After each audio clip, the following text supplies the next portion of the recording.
बरोबर एकच चांगलं कणीस येतं आणि एका कणसाचं वजन जर तुम्ही काढलं 150 ग्राम तर एकरी 52 क्विंटल मका निघते। आणि आम्ही कृषी विज्ञान केंद्राच्या परिक्षेत्रामध्ये अशा पद्धतीनेच एका कणसाचं वजन 200 ग्राम घेतलेलं आहे की जिथं आम्ही 70 क्विंटलपेक्षा जास्त उत्पादन काढले। म्हणजे 35,000 गुणिले 200 ग्राम जर तुम्ही वजन काढलं तर ते 70 क्विंटल होतं। आम्ही सगळ्यात जास्त 74 क्विंटल 1 एकर क्षेत्रामध्ये उत्पादन काढलेलं आहे। बारामतीच्या कृषी विज्ञान केंद्रानं मागील वर्षी कृषी प्रदर्शनामध्ये आर्टिफिशियल इंटेलिजन्स तंत्रावरती ऊसाचं उत्पादन घेऊन दाखवलं आणि आता देशभरात ऊसाच्या उत्पादनाची क्रांती सुरू आहे। आणि आता ऊसापाठोपाठ इतरही अगदी जिरायती आणि भुसार पिकामध्ये देखील आर्टिफिशियल इंटेलिजन्स तंत्राचा वापर करून चांगल्या पद्धतीने पिकं घेता येऊ शकतात असा प्रयोग बारामतीत करण्यात आला आहे।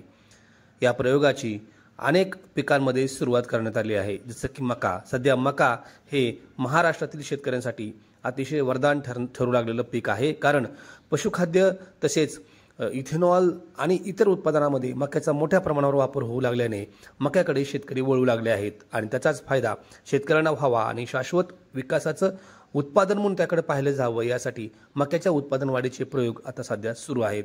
कृषी विज्ञान केंद्रानं अगदी 74 क्विंटल प्रति एकरपर्यंत याचं उत्पादन घेऊन दाखवलेलं आहे आणि याचा प्रयोग यावर्षी कृषी प्रदर्शनात शेतकऱ्यांना पाहायला मिळणार आहे।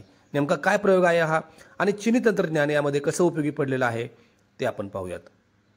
नमस्कार, माझे नाव संतोष करंजे। आपण या ठिकाणी कृषी विज्ञान केंद्र बारामतीच्या प्रक्षेत्रावर आलेलो आहोत। आपण कृषी विज्ञान केंद्रामध्ये गेले 2012 पासून चीनमधलं जे मका लागवडीचं तंत्रज्ञान आहे त्याच्यावर काम केलेलं आहे आणि यावर्षी AI वर मका लागवडीचं तंत्रज्ञान आपण दाखवतो आहे की ज्याच्यामध्ये रोपांची संख्या, फोटोसिंथेसिस, परागीभवन या दोन्हीमुळे मक्याचं किती उत्पादन वाढतं हे जवळपास महाराष्ट्रामध्ये सगळीकडे आपण दाखवलेलं आहे।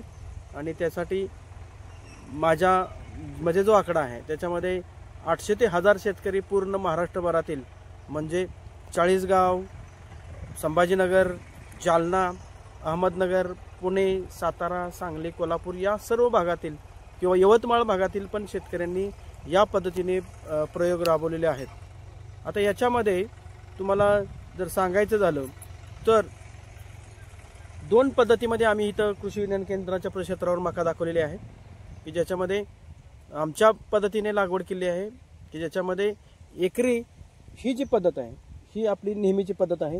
याच्यामध्ये तुम्ही बघाल की आपण 1.25 फूट बाय 6 इंच अंतरावर 1 एक रोप लावलेलं आहे। या पद्धतीमध्ये जर आपण गेलो तर 1 एकरामध्ये 25,000 रोपांची संख्या आपल्याला मिळते।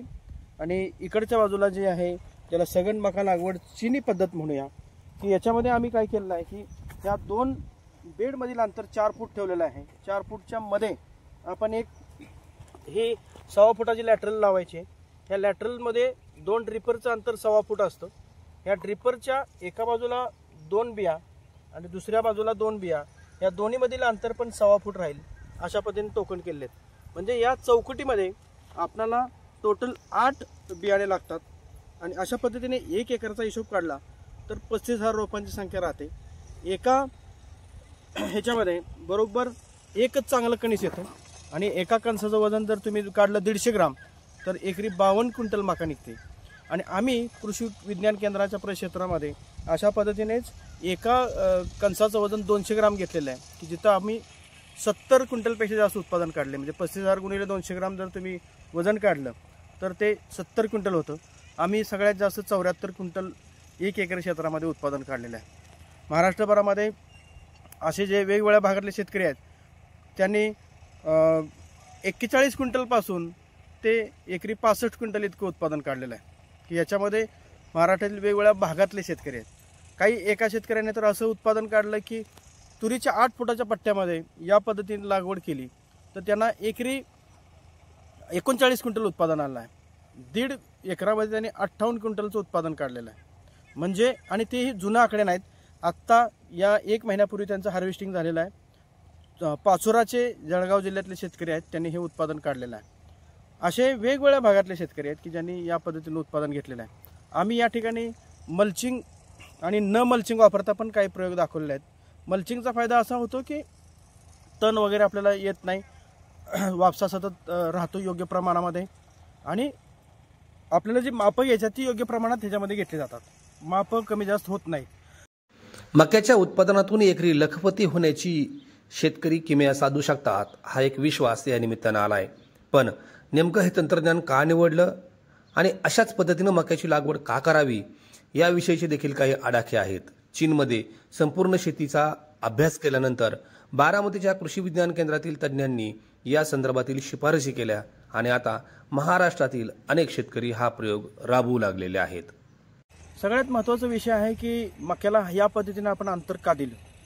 तर मका हे स्वपरागी भवन असणारं पीक आहे की ज्याच्यामध्ये कणीस आणि त्याचा वर येणारा तुरा हे दोन्ही नर आणि मादी फुल एकाच रोपावर आहे.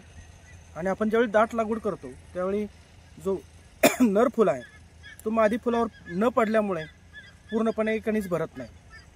आपल्या या पद्धतीमध्ये अंतर जास्त असल्यामुळं बरोबर ते पॉलिनेशन होतं. मध्येच तो तुरा अडकत नाही, नाहीतर पानाशी एकमेकांमध्ये गुंतल्यानंतर तो तुरामध्येच अडकतो. आणि परागीभवनावरून नंतर सगळ्यात महत्त्वाचं जे आहे त्याला एनर्जी जर पाहिजे असेल तर सूर्यप्रकाश प्रत्येक पानावर योग्य प्रकारे मिळाला पाहिजे, ज्याला आपण म्हणतो क्लोरोफिल आणि फोटोसिंथेसिस.